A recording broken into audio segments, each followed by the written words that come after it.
Hello and welcome to my channel. मैं ना और बीकॉम स्टूडेंट आज आपके लिए बहुत इंटरेस्टिंग वीडियो लेके हैं जिसके अंदर हम करेंगे determination of income on presumptive basic question second examination question है इसका। क्वेश्चन फर्स्ट मैं आपको पिछले वीडियो के अंदर कवर करवा चुकी हूँ, उसका इंट्रोडक्शन। अगर आपने वो वीडियो नहीं देखी है तो मैं लिंक डिस्क्रिप्शन में डाल दूँगा, आप जाके चेक कर सकते हैं। और अगर आप चैनल पर नए तो पहले चैनल को जाकर सब्सक्राइब करो और बेल आइकन प्रेस करो फॉर न्यू अपडेट्स। तो हम स्टार्ट करते हैं क्वेश्चन सेकंड से।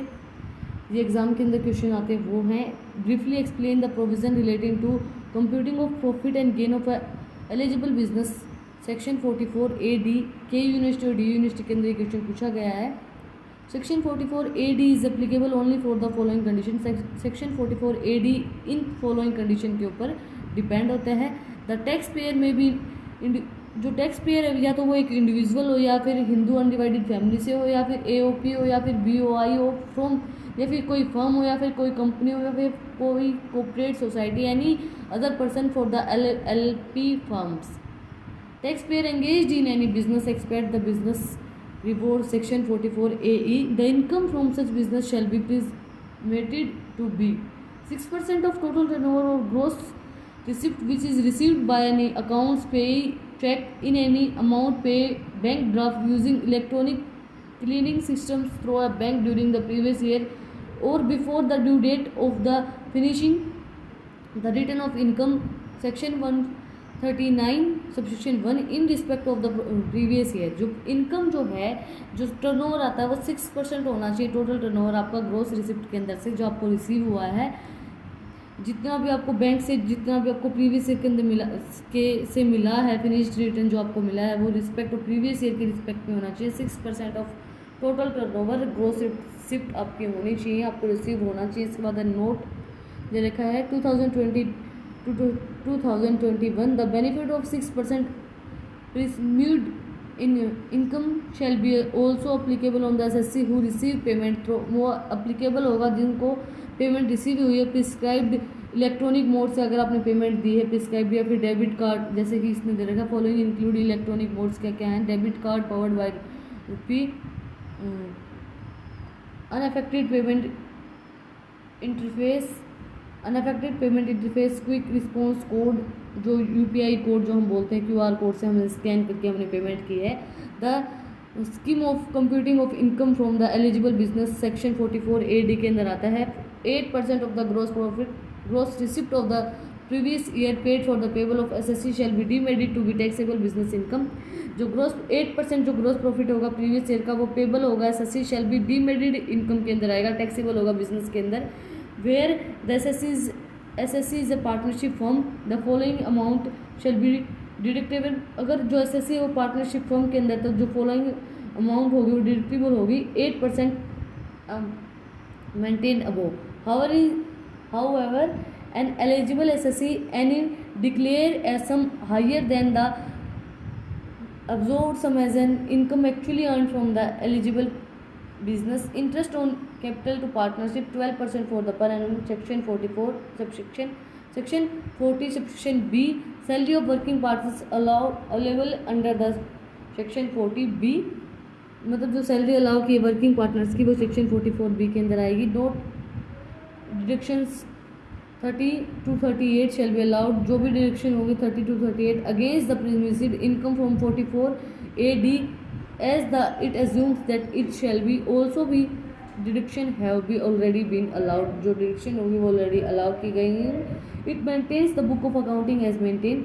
जो इसकी मेंटेनेंस है वो अकाउंट्स मेंटेन की जाएंगे। It gives the accounts his accounts audited and furnished and audit report along with the return of income of the demand of assessing officer. मतलब जो रिटर्न ऑफ इनकम है ऑडिटिंग करवा के उसके बाद आपको बताने है कि आपकी रिटर्न ऑफ इनकम कितनी, आपके बिजनेस के अंदर कितना लॉस चल रहा है, कितना आपके बिजनेस के अंदर प्रॉफिट है, वो सब चीज़ें उसकी बतानी है। उसके बाद where an eligible SSC declare profit for an previous year. कोई एलिजिबल SSC है वो डिक्लेयर करता है प्रॉफिट प्रीवियस ईयर के अंदर in accordance with the provision of the section has declare of profit any of the 5 assessment year relevant to the previous year as escading is the previous year not accordance with the prismative basis, he shall be not be eligible claims the benefit of provision of the section 4 5 assessment year substitute is the assessment year relevance for the previous year in which the profit is declared accordance with the presumptive basis. इसके अंदर क्या है, 5 साल का जो assessment year होता है वो रिलीवेंट किया गया है,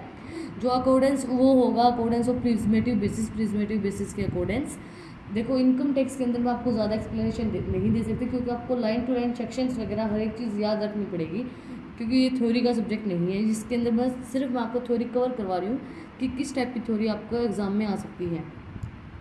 the provision of section shall be not applicable to a person carrying on provision are maintain. जो प्रोविज़न जो अप्लीकेबल नहीं होते हैं वो पर्सन जो प्रोविज़न के अंदर प्रोफेशन के अंदर है मेंटेन सेक्शन 44 ए मेंटेन किया है उसने। A person earning income of nature of commission as brokerage, मतलब उसकी जो पर्सन की इनकम हो नेचर ऑफ कमीशन ब्रोकरेज से मिल रही है। अ पर्सन कैरिज और एन एजेंसी बिजनेस, जो पर्सन जो है वो कैरिंग कर रहा है एक एजेंसी या कोई बिजनेस की। अ person earning income from commission of brokerage, जो पर्सन है वो अर्न करना है, एक पर्सन जो है वो अर्न कर रहा है इनकम ब्रोकरेज से। A person earning income from the agency business, कोई एजेंसी से पर्सन इनकम अर्न कर रहा है। Important note for regarding presumptive income from the section 44 under the section 44 A के अंदर जो इम्पोर्टेंट नोट दिखाए गए हैं प्रिज्मेटिव इनकम के according. Provisions of section section 28 to section 46 shall be applicable not applicable when income is computed on presumptive basis. Section 28 से लेके section 43C तक एप्लीकेबल नहीं होंगे जब जो इनकम हो कंप्यूट की जाए ऑन प्रिज्मेटिव बेसिस के ऊपर। Current year losses and brought forward losses can be shall be against the provision presumptive income. Deductions under section 80C to 80GC under section 80TI 80TB and 80U can be deductible from presumptive income. ये जो section मैंने आपको बताया ये प्रिज्मेटिव income से deduct होते हैं, ये इसके अंदर इंक्लूड नहीं होंगे। In the case of interest on capital and salary, interest on capital और सैलरी टू वर्किंग पार्टनर्स के अगर आप दे रहे हैं तो ये भी डिडक्टेबल नहीं होंगे कंप्यूटिंग और प्रिज्मेटिव इनकम। ये जब हम प्रिज्मेटिव इनकम निकालते हैं तो इसके अंदर ये भी इंक्लूड नहीं होंगे partnership form under section 44 AD के अंदर। इसके बाद इसके अंदर शॉर्ट क्वेश्चन है, शॉर्ट क्वेश्चन इसके अंदर एक ही दे रखा है। Clarify the meaning of eligible business and eligible SSC. Eligible business क्या होता है और एलिजिबल एसएससी क्या होता है। एलिजिबल बिजनेस, सबसे पहले eligible SSC means an individual and Hindu undivided family. HUF का मतलब है हिंदू अनडिवाइडेड फैमिली और an partnership firm who is resident but not an limited liability of partnership firm. कोई इंडिविजुअल हो सकता है, कोई हिंदू अनडिवाइडेड फैमिली का मेंबर हो सकता है या मेंबर हो, या हिंदू अनडिवाइडेड फैमिली हो सकती है या कोई पार्टनरशिप फर्म हो सकती है, बट जो रेजिडेंट है उसकी कोई लिमिटेड लाइबिलिटीज़ नहीं होनी चाहिए पार्टनरशिप फर्म के अंदर। Who has not claim deductions under section, जो क्लेम नहीं करता ये deduction under section 10AA 80IA 80IA IAB 80IB 80IBA 80IC 80IE 80JJA 80JJAA 80LB 80QQB 80RRB। मैंने आपको बताया ये सब सेक्शंस आपको याद रखने पड़ेंगे। Eligible business means any business except the business of plying hiring और leasing goods carriage referred section 44 AE के अंदर जो आते हैं, जो बिजनेस प्लेइंग हेयरिंग लिसनिंग के अंदर आते हैं। हुज टोटल टर्नओवर और gross receipt is previous year does not exceed, जिसका टोटल टर्नओवर और ग्रॉस रिसिप्ट जो प्रीवियस ईयर के अंदर वो 2 करोड़ से ज़्यादा ना हो, 2 करोड़ से ज़्यादा ना हो तो वो एक एलिजिबल बिजनेस होगा। आज की वीडियो में हमने इसका एग्जामिनेशन क्वेश्चन और शॉर्ट क्वेश्चन करे हैं। अगली वीडियो के अंदर हम depreciation and investment allowance next chapter start करेंगे, चैप्टर 9 ऑफ इनकम टैक्स। अगर आपको आज की वीडियो पसंद आई तो इस वीडियो को ज़्यादा से ज़्यादा लाइक करें, चैनल को सब्सक्राइब करें और बेल आइकन प्रेस करें for new update. Thank you for watching my video.